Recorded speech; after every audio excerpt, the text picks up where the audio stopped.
Chicken patties বিক্রেতাকে মারধর। গীতা পাঠের অনুষ্ঠানে মারধরের অভিযোগে সরব তৃণমূল কংগ্রেস। ময়দান থানায় অভিযোগ সিপিআইএম এর। প্যাটিস বিক্রেতাকে মারধরের ভিডিও ভাইরাল, আর এই ভিডিও সত্যতা যাচাই করেনি নিউজ 18 বাংলা।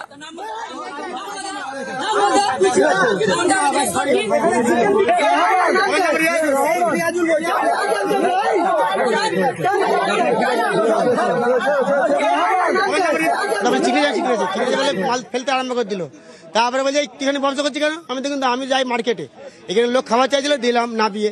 তার মধ্যে চিকেন প্যাটিস বন্ধ করছি কেন? কি পাঠাচ্ছে যেতে পাঠাচ্ছে জানিস তো? যে ভাই তোর নাম কি বল? আমি শেখ রিয়াজুল আমার নাম।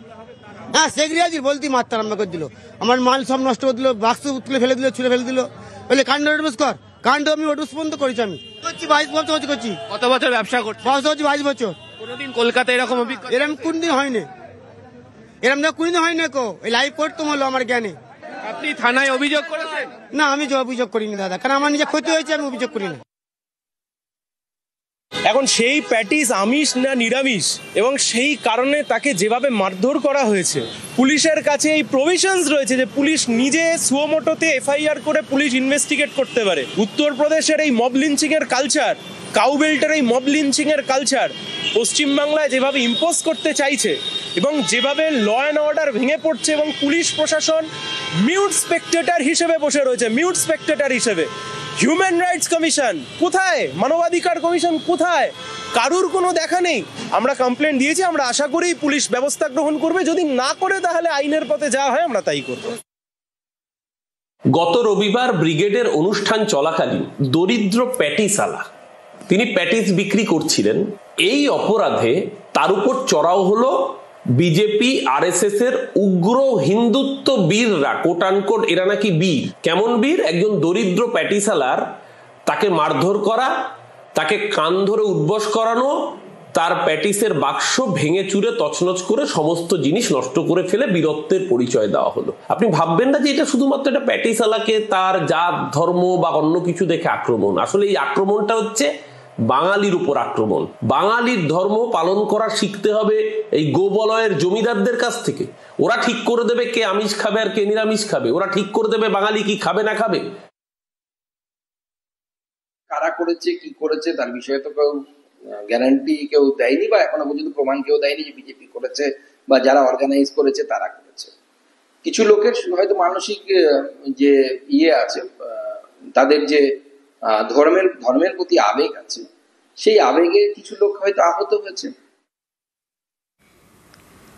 ধর্মের নামে অত্যাচার, রবিবার ব্রিগেডে চিকেন প্যাটিস বিক্রেতাকে মারধর, নিন্দায় সরব বিশিষ্ট বাঙালিরা।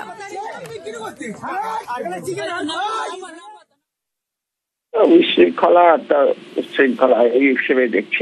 আর কি বলবো, বলার কিছু নেই। সমস্ত উশৃঙ্খলার মধ্যে বেশি দেখা গিয়েছে, আর কি ভালো লাগছে। কাজটা ওটাই ভালো হয়নি, এটুকু বলতে পারি। আমরা তো কলকাতায় ময়দানে সাধারণত ননভেজ কি ভেজ প্যাটিস ভেবে তো খাই না, মানে আমরা তো ননভেজ খাই, আমরা তো বাঙালিরা মাংসাশী জাত, আমরা তো আমিষ খাই রেগুলার বেসিসে। সেই মানুষটি হয়তো বুঝতে পারেননি যে এই প্রেক্ষিতটাতে বা এই ক্ষেত্রটাতে আমিষ বিক্রি করাটা উচিত নয়। তিনি তো তার জীবিকা নির্বাহ করছিলেন, আর তো কিছু করছিলেন না। গীতা পাঠ তো খুব ভালো জিনিস, গীতা পাঠ আমার বাড়িতে নিয়মিত হয়। একজন মানুষ একটা ভুল করেছেন কি ঠিক করেছেন সেটা তো সেই ঘটনাটার প্রেক্ষিতে ভুল বা ঠিক, রাইট? ভদ্রলোক তো কিছু অন্যায় করেনি, এটা তো তার রুজি রুটি। তাকে মারধর করাটা বোধহয়, মারধর করাটা কখনো ঠিক না। এটা আমি সমর্থন করতে পারছি না। এরা ধর্মটাকে ইউজ করা হচ্ছে, তো ধর্ম আর রাজনীতি যখন এক হয় তখন সেটা সাংঘাতিক একটা জায়গায় আসে। ধর্মের সাথে রাজনীতির এই মানে এটা হয়ই না, মানে এটার ফল আউটটাও ভালো হয় না, সেটা আমরা দেখছি। কোনো ধর্মই তো মানে হিংসা শেখায় না। কি করতে গেছে, গীতা পাঠ কি পাঠ করতে গেছে, টু ইচ হিজ ওন, যা করতে গেছে। একটা লোক তার রুজির, সেও তো একটা কাজই করছে। তাহলে তুমি কিসের ধর্ম পালন করছো? মানুষের ধর্মটা পালন করছো না কেন? আমাদের বাড়িতে যখন গীতা পাঠ হয় তখন নিরামিষ খাবার হয়, আমরা নিরামিষটাই খাই। সেক্ষেত্রে ও যদি ওই চত্বরে ঢুকে বিক্রি করছে তাকে বারণ করা যেত। যদি মেরে থাকে এবং ফেলে দিয়ে থাকে সেটাও না। যেখানে করেছে সেটা ফ্রি এরিয়া, সেখানে তো সে তার জীবিকার জন্য গেছে। এই সংঘাতটা বোধহয় ঠিক পথ নয়।